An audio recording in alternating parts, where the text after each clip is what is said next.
नमस्कार मेरे प्यारे बच्चों। आज हम पढ़ेंगे कला के सिद्धांत। ये होम साइंस के बच्चों के लिए है। कला के अभी तक हमने तत्व पढ़े थे, रंग, बनावट, आकार और प्रकाश, रिक्त स्थान, ये सब रंग के तत्व, ये कला के तत्व थे। मतलब सजावट में इन सभी का भी ध्यान रखना होगा। लेकिन कोई भी हम जब काम करते हैं सिस्टमेटिक ढंग से, योजनाबद्ध ढंग से, तो उसका एक तरीका होता है कि कुछ सिद्धांत हमें अपनाने पड़ते हैं, कुछ एक तरीका, चरणबद्ध तरीका, स्टेप बाय स्टेप हमें काम में लेना होता है। तो उन्हें हम कहते हैं सिद्धांत। तो कला के भी या सजावट के भी कुछ सिद्धांत होते हैं जिन्हें हमें ध्यान में रखना होगा, तो बहुत ही अच्छी सज्जा होगी।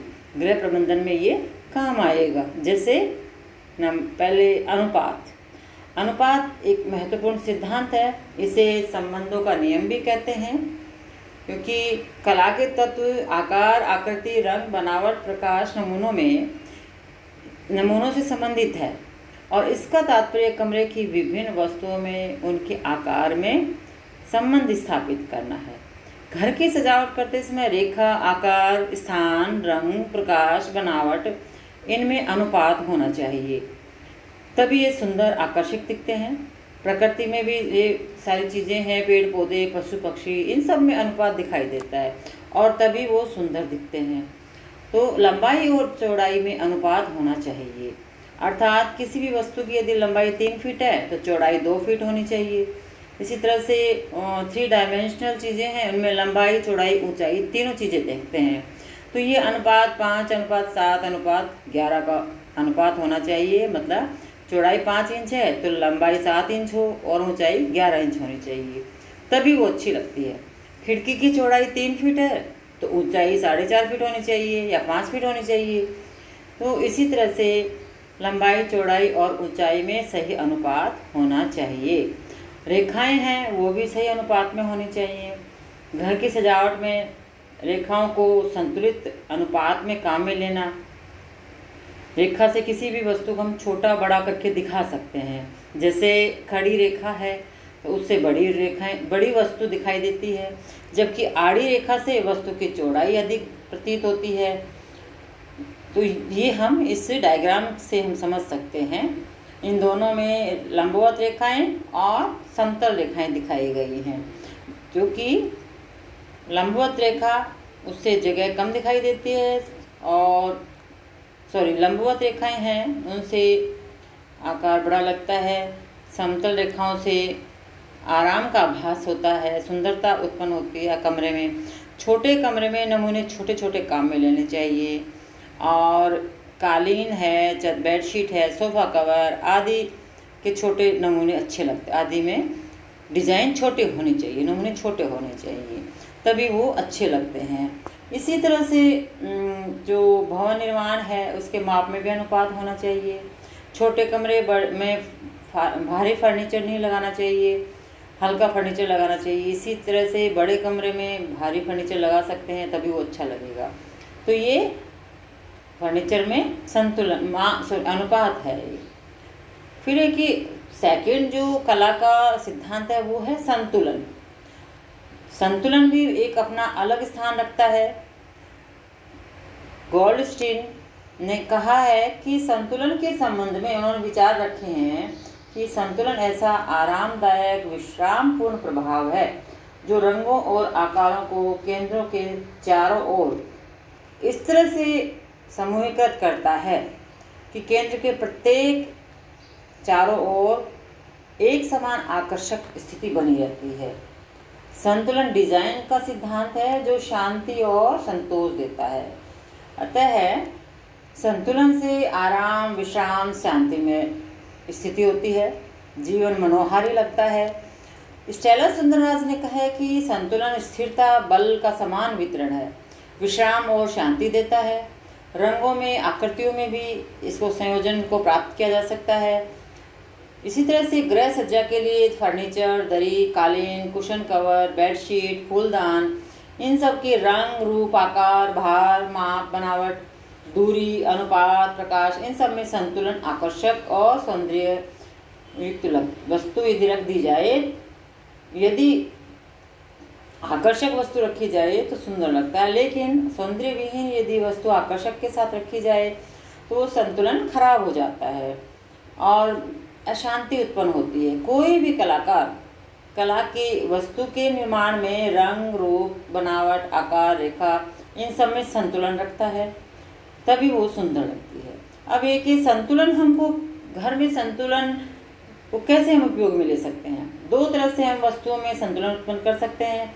एक कहलाता है औपचारिक संतुलन, दूसरा अनौपचारिक संतुलन। औपचारिक संतुलन में तो हम सम संतुलन बोलते हैं या व्यवस्थित संतुलन।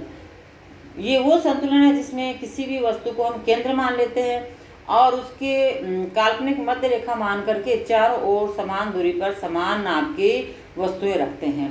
समान रंग, समान बनावट, एक जैसी वस्तुएं हम रखते हैं और केंद्र के चारों ओर एक जैसा आकर्षण बना रहता है, तो वो कहलाता है औपचारिक संतुलन। दूसरा है कि अनौपचारिक संतुलन। उसमें हम किसी एक वस्तु पर विशेष ध्यान देते हैं, उसको अधिक बल देते हुए और उसी को ही हम संतुलित रूप में रखते हैं। उसका संतुलन जो है एक विशेष वस्तु पर केंद्र रहता है, चारों तरफ नहीं उत्पन्न होता, केवल एक वस्तु पर उत्पन्न रहता है। तो थर्ड है लय, रिदम। चाहे संगीत हो, चाहे मूर्ति हो, कोई भी कला हो, उसमें एक रिदम होता है, लय जिसको बोलते हैं। इसका संबंध होता है संगठित, निरंतर, नियमित रूप से बढ़ने वाली गति। जब हम घर में घुसते हैं, सजावट को एक देखते समय आंखें हमारे चारों तरफ से एक लय में घूमती हैं। सज्जा में प्रयुक्त की गई वस्तुओं के रंग, रूप, आकार, रेखा, बनावट, इनका मेल जब सही अनुपात में हो तो अपने आप लय उत्पन्न हो जाती है। मतलब आंखें हैं वो चारों तरफ अपने आप घूमती हैं। तो सामान्य अर्थ में लय से तात्पर्य है कि कला के सभी तत्वों में एक नियमित रूप से जो हमारी आंखें देखती हैं स्वतः ही यात्रा करने लग जाती हैं। अलग अलग विद्वानों ने लय की अलग अलग परिभाषा दी है। गोल्डस्टीन ने कहा है कि भाई लय का अर्थ है एक सरल संबंधित रास्ता जिस पर हमारी आंखें चारों तरफ से घूमें, यात्राएं करें। क्रैग ने कहा है कि लय डिजाइन का सिद्धांत है जो परस्पर संबंधित गतियों को बताता है। प्राकृतिक दृश्य हैं वो सुंदर मनोरम होते हैं क्योंकि प्रकृति की प्रत्येक रचना में एक लय होता है, एक सुंदरता होती है। झरने कलकल बहते हैं, सागर की कोयल की कूक, भौरों की गूंज, हवा की सरसर, मोर की पीयूं पीयूं, ये एक समान गति से संतुलन में घूमती हैं। इसे बोलते हैं हम लय। लय भी दो प्रकार की होती है। एक तो नियमानुसार लय, मतलब नियमित रूप से लय उसको कहते हैं जब हमारी आंखें विचरण करती हैं, घूमती हैं तो कहीं रुकती नहीं है, कंटिन्यू, मतलब इकाइयों के समूह को बार बार नियमित रूप से निश्चित दूरी पर प्रयोग करना, ये कहलाता है नियमित लय। फ्रॉक की चुनटें हैं जैसे वो बार बार रिपीट होती हैं, ये है नियमित लय। दूसरा है स्वच्छंद लय। कढ़ाई, बुनाई, बंदेज, इसमें वस्त्र के नमूने बनाने के लिए भी हम लय का प्रयोग करते हैं। स्वच्छंद लय में नमूने या इकाइयों को अनियमित दूरी पर प्रयोग में लिया जाता है।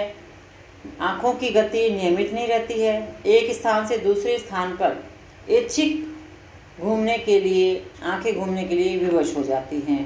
तो रेखाओं, रंगों और आकृतियों, आकारों को प्रयुक्त करके स्वच्छंद लय प्राप्त किया जाता है। लय प्राप्ति के भी दो तरीके होते हैं। जैसे इसका अर्थ है कि लय हम कैसे उत्पन्न करें, दो तरीके हैं।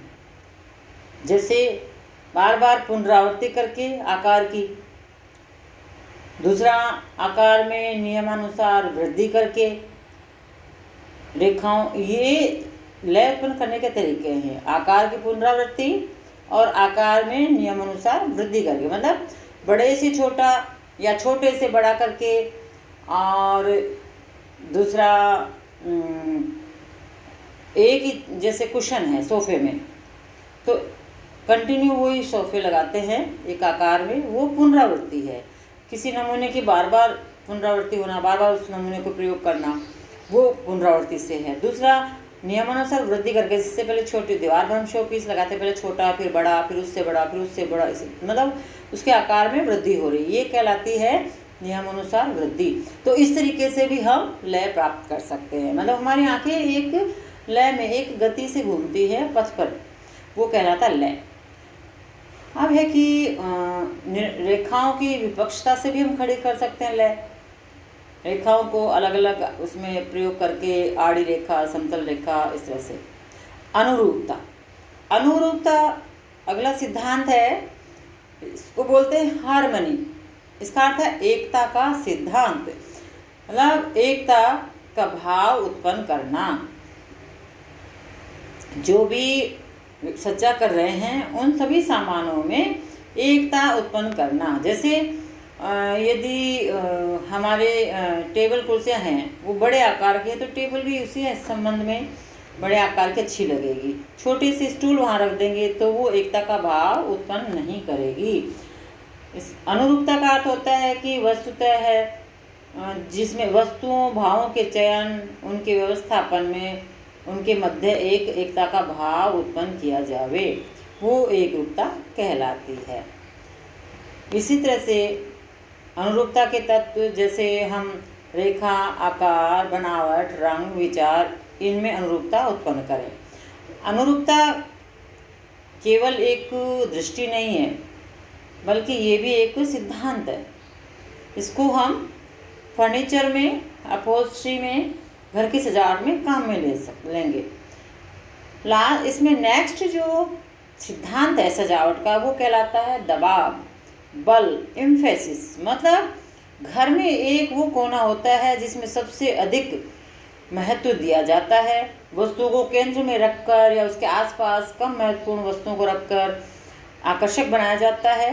मतलब किसी न किसी एक बिंदु को हम आकर्षक बनाते हैं। तो घर की सज्जा में हमें पहले ये ध्यान रखना होगा कि दबाव किस वस्तु पर डाला जाए, किस तरह से डाला जाए, कैसे डाला जाए, कहाँ पर डाला जाए, ये हमें ध्यान रखना होगा। तभी हम उत्पन्न कर सकते हैं दबाव को। इसका अर्थ है कि रुचि का एक विशेष केंद्र रखना और अन्य वस्तुओं को उसके अधीन रखना, ये कहलाता है दबाव। दबाव कैसे डाला जाए, उसके अलग अलग तरीके हैं। मतलब किसी भी कमरे में एम्फेसिस या सेंटर पॉइंट कैसे, आकर्षण का एक केंद्र कैसे उत्पन्न करें। जैसे पृष्ठभूमि को हम सादा रख करके, या वस्तुओं को समूहबद्ध ग्रुपिंग करके, या विपरीत रंगों का प्रयोग करके, या वस्तु के चारों ओर खाली जगह छोड़कर विरोधी रेखाओं का प्रयोग करके, या सजावटी नमूनों का प्रयोग करके भी हम उत्पन्न कर सकते हैं। सजावट का उपयोग करके भी कर सकते हैं। इस तरह से लास्ट में मैं ये कहूँगी कि कला के जो सिद्धांत हैं, अनुपात, संतुलन, लय, अनुरूपता, दबाव, इन सब को हम कैसे काम में लें, इनको प्रयोग में लेने के क्या तरीके हैं, इनको प्राप्त करने के लिए या इन सिद्धांतों को उत्पन्न करने के तरीके क्या हैं, ये अभी तक हमने पढ़ा था, जो कि आपको समझ में आया होगा। नेक्स्ट क्लास उसमें हम दूसरा टॉपिक पढ़ेंगे। Thank you.